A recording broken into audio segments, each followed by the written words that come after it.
Good afternoon, everyone. This morning was really a very interesting morning because all the speakers talked about the issues of Mindanao. Well, about the issues of Mindanao, I was actually very much involved because I was a major of the Philippine Army.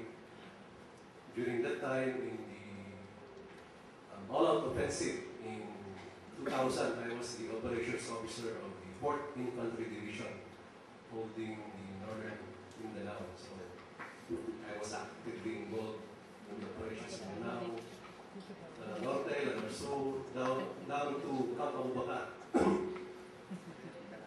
So when I got assigned to Headquarters Philippine Army and get assigned with Doctrine Center in the Philippine Army, I was given a task to do a manual on internal security operations, which is actually focused on finding solutions to the conflict. So that's why I searched over the internet. How can I make this manual? It's so hard to do, and it's only given to some. There were about 5 of us writers there, and all of us are Army officers. Of course, some of my colleagues were Muslim officers. One was named Major Ding Abatuan, but we were really having a problem. So I took up my master's in Ateneo and also tried to surf the internet, and luckily I was able to hear the broadcast of PSSC about Ford Foundation, and that's why I applied for a master's degree concentrating on conflict resolution. I took it at Columbia University, New York, and finished in 2005. Of course, when I came back, I was really very eager to apply what I have learned. But since in the Philippine Army, we don't have any choice but to follow regulations, which requires us to go to the training school. Since we came from abroad, training abroad, we have to go to the training institution, so I have no choice. And the curriculum of the Army is very much boxed in. The subjects are all there, and we cannot really deviate. So, but I just applied for some improvements in teaching methods and some other things. So, at that time, I wasn't really satisfied because I cannot make use of what I learned from Columbia University, everything about conflict resolution. But I was very much happy then when my commander asked me to do a specific task. He said, "Oliver, I have a task for you, and this is a great challenge for someone who came from Columbia University. I want you to manage a sari-sari store." Yes, it is indeed a sari-sari store in 3rd Army Training Group. And of course, in the Philippine Army, who would want to manage a sari-sari store? Prestige is all about combat accomplishments, combat engagements, and nobody would want it. So, but what he said was to some extent encouraging, because he said, "Oliver, I'm giving this to you because all of the officers who manage it failed. So I'm wondering if you can handle it, and if you really deserve to be a manager of this sari-sari store." So, but when he first told me that, it was really not an insult on my part. Because what came out of my mind was the only elective subject that I took up in Columbia University, and it was microfinancing. So this interests me to apply microfinancing, and of course, source the funds out of a cooperative.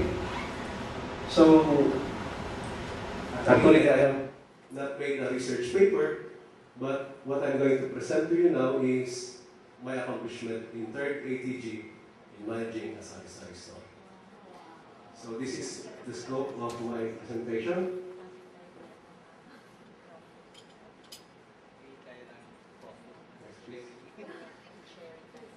So, the situation of 3rd Army Training Group's cooperative, they were calling it a cooperative, but actually it is a sari-sari store. It was an informal cooperative. There were no bylaws, nothing, no records. And everything is going down, everything is on red ink. So there was no sales inventory. Sales from the cooperative is kept by the custodian, and he has sketchy reports, has sketchy records, which I don't know if kinagupit niya yung kita. And then the pricing of sold items and services were really high. And usually the personnel there avail of lending, which is 10% interest monthly, yung typical na 5-6, lalong nababaon sa utang yung mga personnel, which is a common thing actually sa karamihan. And then, but I found an opportunity because the demand for services abounds, like snacks or laundries or other very basic services. But before I go, let me turn a little back to what Ali Ayub said a while ago. The difference in this conflict is, the thing in this conflict is we have several perceptions. We see things in different lenses. And when I studied in Colombia, that is what really happening. Conflicts really happens, and usually, basic from history, it is really a natural course of incidents for people to bond together. And if you want to have it subside, it will just flow its natural course. And the very thing that made it flow its natural course is, of course, if both parties find a common ground. Now, what I'm presenting here today is, to some extent, I would say a very common ground for us, because I am dealing with food, the very basics of human survival.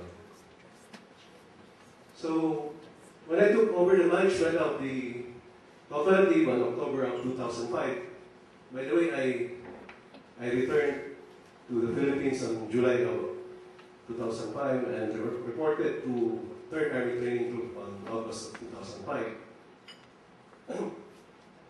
I implemented of course, the very basic, but these are the very important things that we have to consider in managing a sari-sari store. The daily sales inventory, with which I monitored the daily sales and made projection of gains, losses, or profits. Of course, I made it very strictly.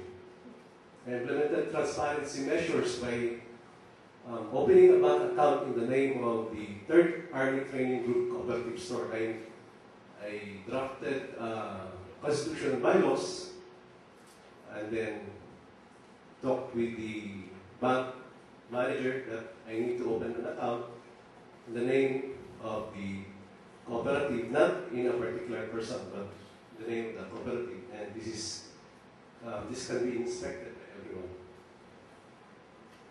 Of course, I constantly met with the members, which are about 33 personnel, and then slowly introduced microcredit, which is the subject which I learned from microfinancing in Colombia.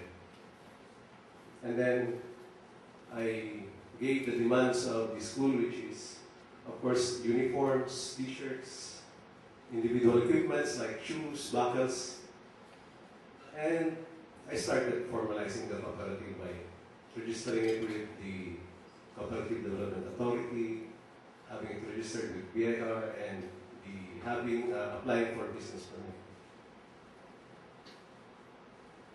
And from October 2005 to December, this is the initial result of the gains of the cooperative.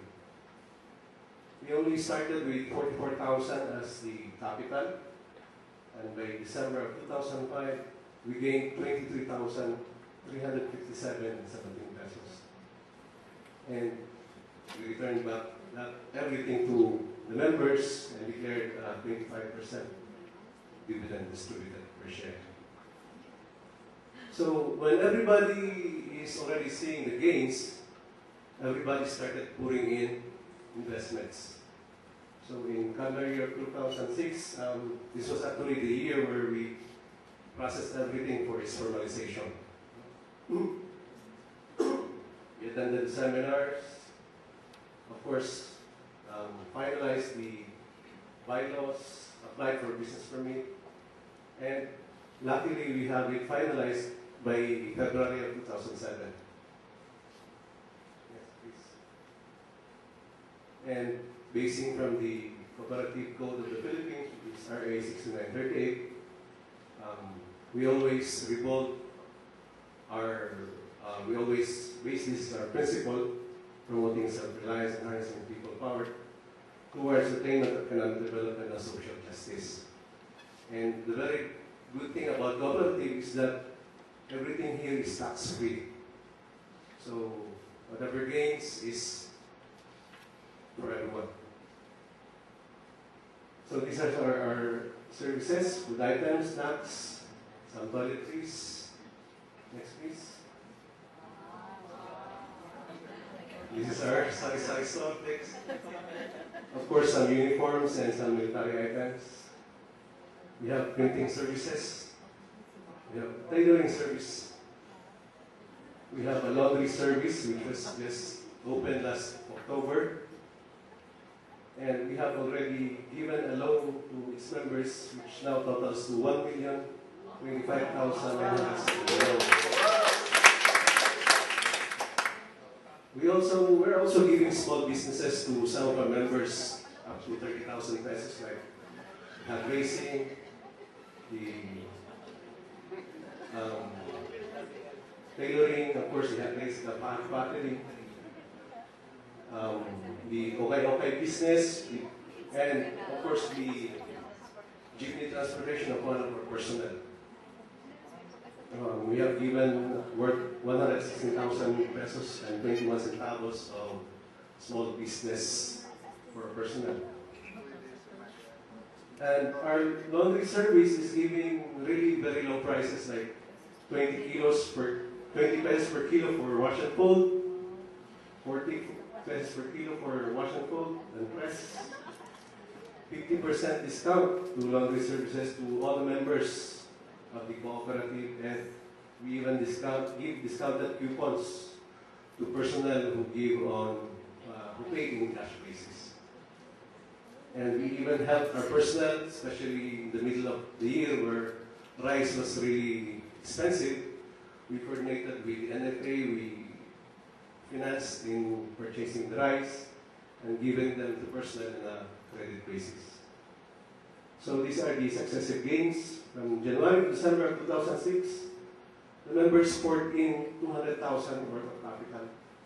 And by the end of the year, we gained 161,451 as net surplus. And we declared 79% dividend of a share to its members.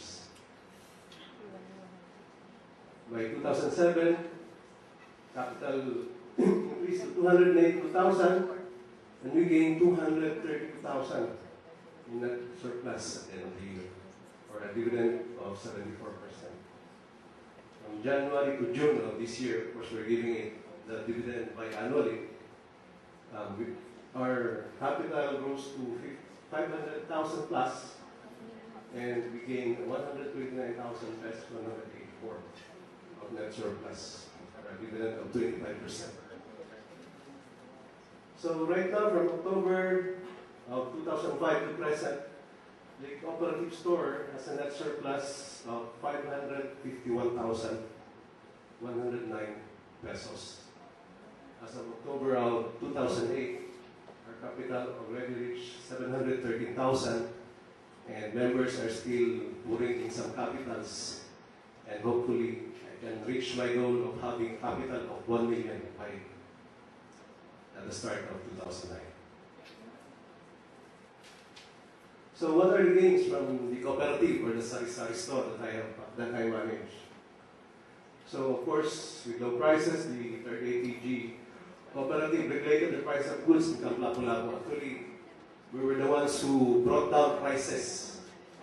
Usually, prices of camouflage shorts were priced at 650, but we sell them at 450 because we bought them directly from Manila, and we only imposed 10% interest. So this really brought down the prices.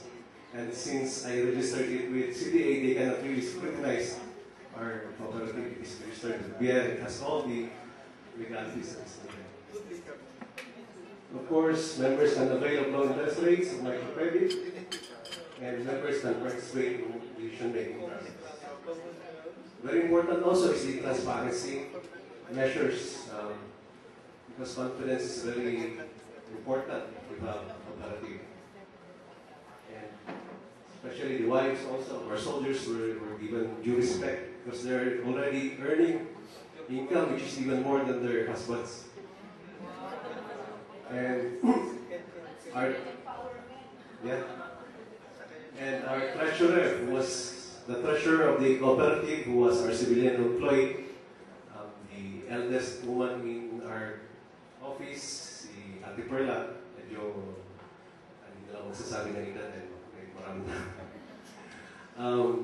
Was even adjudged the best civilian employee of the year for handling the cooperative. So, best civilian employee of the year of Training and Doctrines Command, which is covering the whole archetype. So, in conclusion, the cooperative improved the financial condition of its members, regulated market prices, and also developed entrepreneurship among its members. If managed well, cooperative can grow into profitable business while adhering to the social justice that we are all advocating. So that's my accomplishment for this year, managing the Sari-Sari store. Thank you.